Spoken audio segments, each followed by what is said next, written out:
हम ये उम्मीद करते हैं कि आप सब खैरियत से होंगे। दोस्तों, आज के इस वीडियो में हम आपको जो वाक़या सुनाने वाले हैं, यकीनन आप सुनकर हैरान हो जाएंगे।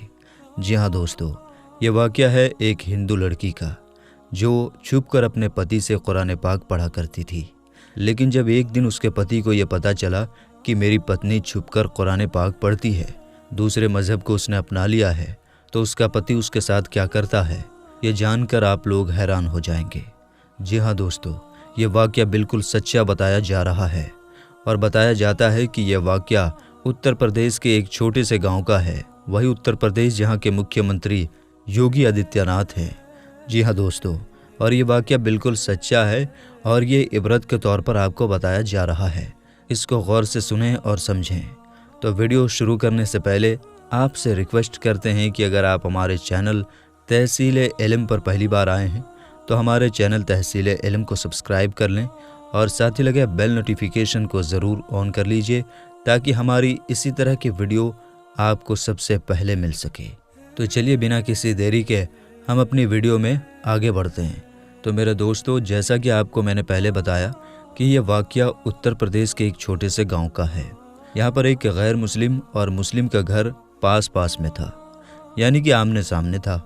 गैर मुस्लिम के घर में 4 या 5 साल की छोटी बच्ची थी और वो पास ही में अपनी एक सहेली के घर खेलने जाती थी।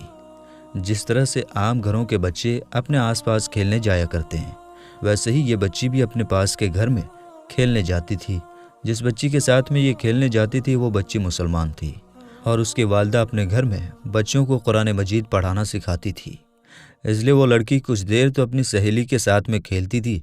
उसके बाद में जब उसकी वालिदा अपनी बच्ची को कुरान मजीद सिखाने के लिए बुलाती तो वो हिंदू लड़की भी उसके साथ में आ जाती और उसके साथ में बैठ जाया करती थी। धीरे धीरे उसका भी मन पढ़ने को करने लगा। एक दिन उसने अपनी सहेली की माँ से कहा कि अम्मा, मैं भी कुरान पाक पढ़ना चाहती हूँ। अब सहेली की माँ उसकी बातों को इनकार न कर पाई और उसको भी पढ़ाना शुरू कर दिया। हिंदू लड़की ने धीरे धीरे कायदा पढ़ना सीखा, फिर बाकायदा कुरान मजीद भी अपनी सहेली के साथ पढ़ना शुरू कर दिया। उस बच्ची ने अपने माँ बाप को इसके बारे में कुछ भी नहीं बताया, यानी कि वो इस बात से अनजान थे कि मेरी बच्ची एक मुसलमान के घर कुरान पाक पढ़ने जाया करती है। जब मुस्लिम लड़की ने कुरान मजीद पढ़ना पूरी तरह सीख लिया, तब तक ये गैर मुस्लिम लड़की भी पूरा कुरान मजीद पढ़ना सीख चुकी थी। दोस्तों, उसके बाद वक्त बीतता गया और वो बच्ची देखते ही देखते जवान हो गई। माँ बाप ने उस लड़की का रिश्ता एक गैर मुस्लिम कट्टर हिंदू के साथ तय कर दी। वो इतना ज़्यादा कट्टर था कि मुसलमानों को देखना तो दूर की बात है, मुसलमानों से बात करना भी पसंद नहीं करता था। अब उस लड़की की शादी होने लगी। एक दिन वो लड़की अपनी मुस्लिम सहेली की वालिदा के पास आई और उसको कहने लगी कि मैंने आपसे पूरा कुरान पाक पढ़ना सीखा है।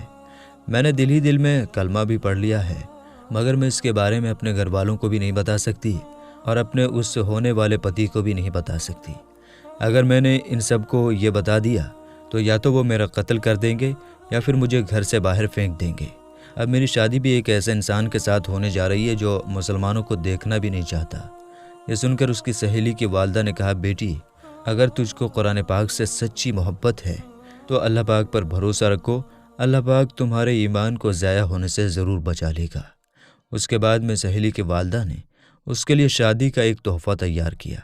उसको तोहफ़े के तौर पर कुरान मजीद को तैयार करके देने का इरादा किया। फिर उसके घर जाकर उस लड़की की माँ से कहा कि जी, हमने इसकी पैकिंग बहुत खूबसूरत तरीके से की है। हम ये चाहते हैं कि हमारा ये तोहफ़ा लड़की के ससुराल में खुले, यानी कि इस तोहफ़े को यहाँ मत खोलिएगा। लड़की की माँ ने उनकी इन बातों को मना नहीं किया और मेरे दोस्तों, उसके बाद में उस लड़की की शादी हो गई और वो अपने ससुराल पहुँच गई। उसके साथ में वो कुरान पाक का तोहफ़ा भी उसके साथ ससुराल पहुँच गया। उस लड़की ने कुरान पाक को कहीं पर एक बॉक्स में छुपा कर रख दिया। अब उसका शौहर जब भी काम पर जाता, वो घर में अकेली होती तो चुपके से कुरान पाक को निकालती और पढ़ना शुरू कर देती। मेरे दोस्तों, इस तरह से वक्त बीतता गया और फिर वो लड़की हामिला यानी कि प्रेग्नेंट हो गई।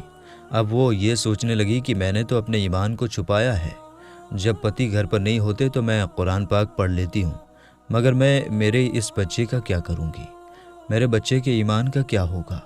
यही सोचकर वो अल्लाह से दुआएं मांगती थी कि या अल्लाह, कोई ऐसी तरकीब बता कि मैं अपने बच्चे को भी कलमा पढ़ा सकूं। मेरे दोस्तों, उसको कोई भी ऐसी सूरत नज़र नहीं आ रही थी कि वो अपने शौहर के सामने इस बात को बोल सके।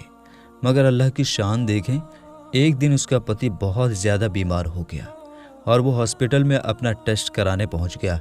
जब डॉक्टर्स ने उसकी जांच की तो वो हैरान हो गए और उसके रिपोर्ट के बारे में उसको बताया गया तो वो शख्स भी सुनकर हैरान और परेशान हो गया, क्योंकि डॉक्टरों ने उसको बताया कि आपको कैंसर हो गया है और आपके बचने की उम्मीद बिल्कुल ख़त्म ही हो गई है। अब दोस्तों, वो हैरान और परेशानी के आलम में घर आया, अपनी बीवी को देखकर रोने लगा और कहने लगा कि तुम बहुत खूबसूरत और बहुत अच्छी वफादार हो, मोहब्बत करने वाली हो, लेकिन अब तुम्हारा और मेरा साथ सिर्फ कुछ ही दिनों का है। मेरी ज़िंदगी सिर्फ 1 महीने की और बाकी है। और उसने फिर हॉस्पिटल का सारा वाक़या अपनी उस बीवी को बता दिया। मेरे दोस्तों, इसको सुनकर उसकी बीवी भी रोने लगी और अपने शौहर को तसल्ली देते हुए बोली कि आप परेशान मत होइए, मेरे पास में इसकी एक दवा है और मुझे पूरी उम्मीद है कि आप इससे बिल्कुल ठीक हो जाएंगे, मगर आप वादा करें कि मैं जो कुछ भी करूं इसके बारे में आप मुझे कुछ नहीं बोलेंगे। यह सुनकर उसके पति ने कहा, मैं ये वादा करता हूं, अगर मैं सही हो गया तो तुम जैसा भी कहोगी वैसा ही होगा, तुम्हारी हर बात मान लूँगा। उसके बाद में उस लड़की ने कुरान मजीद की सूरह फातिहा पढ़कर अपने शौहर पर दम करना शुरू कर दिया, क्योंकि उसने अपनी सहेली की वालदा को देखा था कि जब भी कोई बीमार शख्स उसके पास इलाज के लिए आता तो वो सूरह फातिहा पढ़कर दम किया करती थी। यह देखकर उसके शौहर ने पूछा कि ये तुम क्या कर रही हो? तो वो कहने लगी कि मैं आपका इलाज कर रही हूँ और आपका मेरा वादा हो चुका है कि आप इसके बारे में कुछ नहीं पूछेंगे। उसके बाद में उसके पति ने पूछना बंद कर दिया कि तुम क्या कर रही हो और क्या नहीं। मेरे दोस्तों, उसके बाद में अल्लाह की शान, अल्लाह का करम देखें, 1 महीने तक लगातार लड़की अपने शौहर पर सूरह फातिहा पढ़कर दम करती रही। फिर 1 महीने के बाद उसका शौहर टेस्ट करवाने पहुंचा और उसकी जांच देखकर डॉक्टर भी हैरान हो गए, क्योंकि उसकी जांच में आया कि उसको कैंसर का नामो निशान मौजूद नहीं है और जांच में आया कि इसके तो कभी कैंसर हुआ ही नहीं था। मेरे दोस्तों, अल्लाह ने अपनी कुदरत से उस शख्स को पूरी तरह से सेहतमंद कर दिया और जब वो बिल्कुल सेहतमंद हो गया तो बहुत खुश हुआ और बीवी से पूछने लगा कि ये सब कैसे मुमकिन हुआ, और बोलो तुम अब क्या कहना चाहती हो, मैं तुम्हारी हर बात को मानने के लिए तैयार हूँ। बीवी ने उसके बाद में बेझिझक सारी बातें बता दी कि किस तरह से वो अपनी सहेली के घर खेलने जाती थी और किस तरह से उसने कुरान मजीद पढ़ना सीखा है और किस तरह से उसको कुरान तोहफे में मिला और किस तरह से वो घर में छुपकर कुरान पाक पढ़ा करती थी।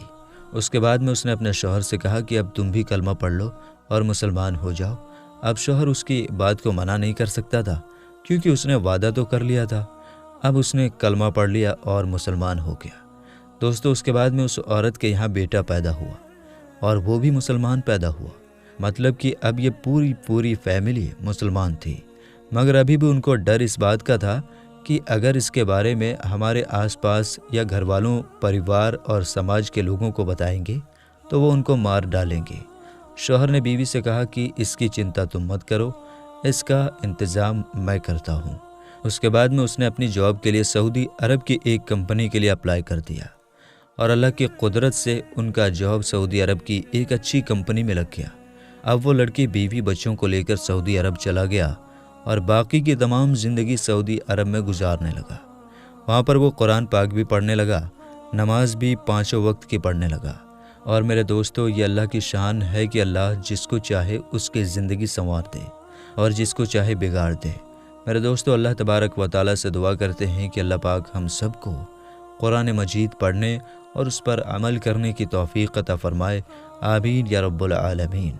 दोस्तों, हम उम्मीद करते हैं कि हमारी आज की ये वीडियो आपको ज़रूर पसंद आई होगी और इस वीडियो को सुनकर आपका दिल खुश हो गया होगा। दोस्तों, वीडियो पसंद आने की सूरत में लाइक शेयर ज़रूर कर दीजिएगा और अगर चैनल पर पहली बार आएँ तो हमारे चैनल तहसील इल्म को सब्सक्राइब कर लें, साथ ही लगे बेल आइकन को ज़रूर दबा दें ताकि हर वीडियो आपको सबसे पहले मिल सके। अस्सलामु अलैकुम, अल्लाह हाफिज़।